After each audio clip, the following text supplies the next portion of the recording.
Exactly. And going back to kind of talking about LinkedIn networking, how you said everyone wants to help, right? So having that kind of the benefit of the doubt and thinking, no one wanted whatever system isn't working well to work poorly. I need to figure out how we got to this system before I start criticizing it, because there's some sort of logic, there's some sort of reason to it before going in with guns a-blazing and saying, well, last time I did it like this, so therefore that must be the best way. That's huge. That's so well put. I completely agree. And I kind of have a phrase for myself. Sometimes when, something makes no sense to me whatsoever, and I just think like, this is just the silliest mistake I've ever seen, I have to stop and realize there's clearly something I don't know. Like, people don't go around making like incredibly silly mistakes too often. So what is it?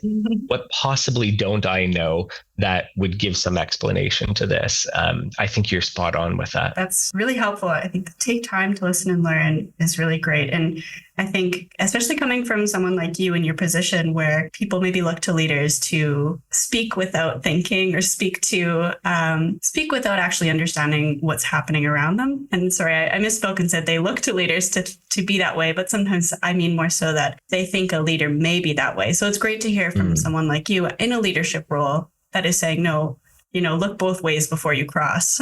Exactly. Well, and I agree with you. I think I would say hopefully the best leaders want to hear. They want to see you ramp up quickly. They want to see you at your best. They didn't hire you to be mediocre. They want the best version of you. And so for you to be engaging your leader early on to say, hey, I heard this in this meeting today, but it didn't make sense to me. And here's what I've seen before. Like, help me understand what I'm missing here.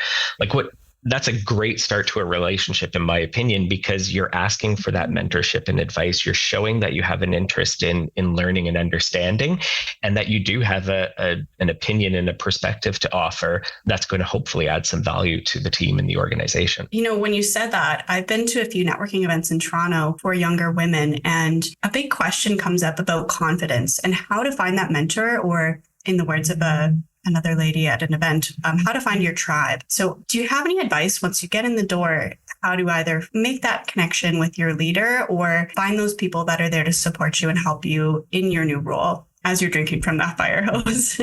Such a good question. I think off the top of my head, I would think it comes back. I feel like I'm being repetitive now, but I think so much of what we do, in our careers, it's about listening and showing people that you care and you value what it is they have to offer.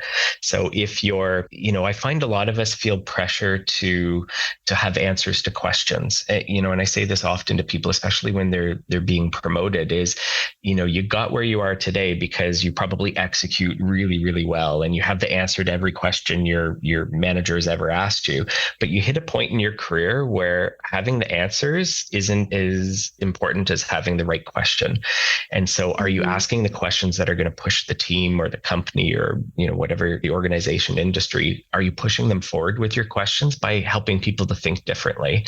And then, so back to your question of how do I connect with people? I think in my experience, it's through those open conversations. And if I'm talking to somebody and I'm asking them questions and I'm hearing their thought process, that's where I find, the things that I value and that I'm excited about. You just told me a story that makes me think you have the same passions that I do. That's a very authentic connection. And then that, to me, will take you so much deeper than, if I created a program where I match people up in a mentorship. A mentorship just for the sake of mentorship is only going to go so far. But if I know that you and I connect on a human level and we have similar interests and ways of thinking and looking at things, that's a really deep connection that can take you very far. Definitely, right. It goes back to that relationship building and that trust that you want to establish early on in that new role you have. Okay, so on the topic of kind of relationship building, could you touch on why an employee would want to join an employee resource group and the benefits that it has for employees and also the benefits it has for the organizations that host them? Yeah, I think employee resource groups or ERGs it's just such a great way to connect with like-minded people. So, I think a lot of us look externally, whether it's through our professional backgrounds or, sometimes if we're just coming out of school, this is something now that's within the organization. And I realize, it's mostly the larger organizations that support these types of groups.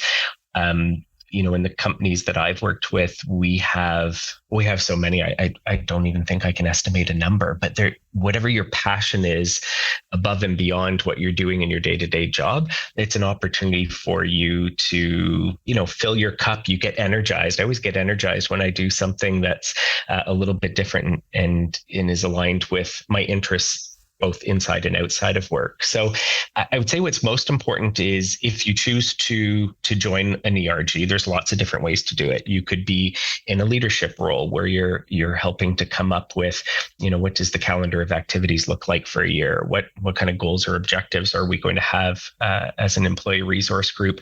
Or, maybe you want to start out, if you're just new to the company, maybe you want to volunteer, maybe you want to attend as a member for a little while and get a sense of what your capacity looks like. And I just think it's a great opportunity to show what you're passionate about and meet with other like-minded people. And what a great way to network as well. In a large organization, it's hard to meet people. If you're in one segment or market, meeting people in other segments or markets, it's not always easy to do. But an ERG is a level playing field where you could meet people from any part of the organization and just learn about career opportunities and career paths that you otherwise wouldn't have known existed. Definitely. Yeah. Another step to develop that trust and provide more value for your company, but also speak to your passion. So that's awesome. And yeah, choose wisely and be cautious. I think that's really good advice for most things we take on in life, spreading yourself too thin as well. I had one last question for you, but I'm just curious if there has been a piece of career advice that's really carried you through your career. And I asked that because right before this interview, I shared with Charmaine a piece of advice that's really been helpful for me, which was given to me by like a career advisor at my university. And she said, just look at any interview or any networking opportunity like you're speaking to someone at the bus or like at a very low stakes, low risk environment. And I think I was just saying that to her for this interview now, of kind of viewing it that way as just a conversation and going forward very casually. So I was just curious if you had any advice like that that's helped you. Yeah, I love yours. I mean, I should be stealing that too. And I think maybe that is my answer is, at the stage, I'm fortunate enough that my career is 25 years in. I've heard a lot of good advice and I've had a lot of great leaders I've had the fortune of working with. So boiling it down to one, that's tough. It's I feel like it's some of the things I've said already, and you've probably picked up on it. I think sometimes we underestimate the value of passion and what we're passionate about. So I always think of, someone showed me a Venn diagram, those three circles that overlap in the middle. And the three circles would be like, what are you good at? What does the company or the industry need more of? And what are you passionate about? And I think it's the passion circle that people often overlook, or they don't put equal importance to it.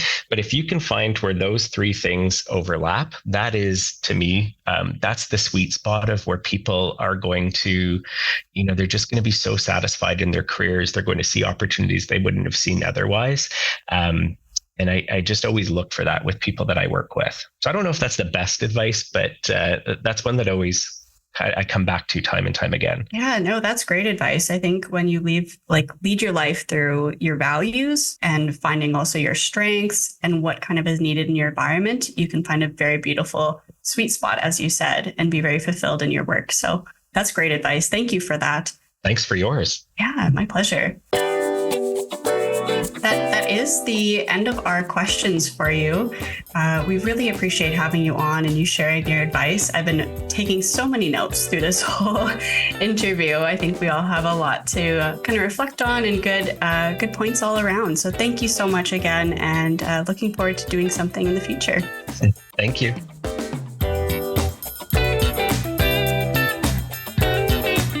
Thank you again for listening. I'm sure many of us will be sure to update our LinkedIn profiles after this. I know I'll be sending a personalized invite to Chad. We hope you found this podcast helpful, and we are wishing you the very best of luck in your career journey. Please like, follow, share, and subscribe to Triax social media for more job seeker tips and industry insights. If you like this, please take a listen to our other episodes, and be sure to share this with anyone in your network who you think it may be helpful to. Until next time.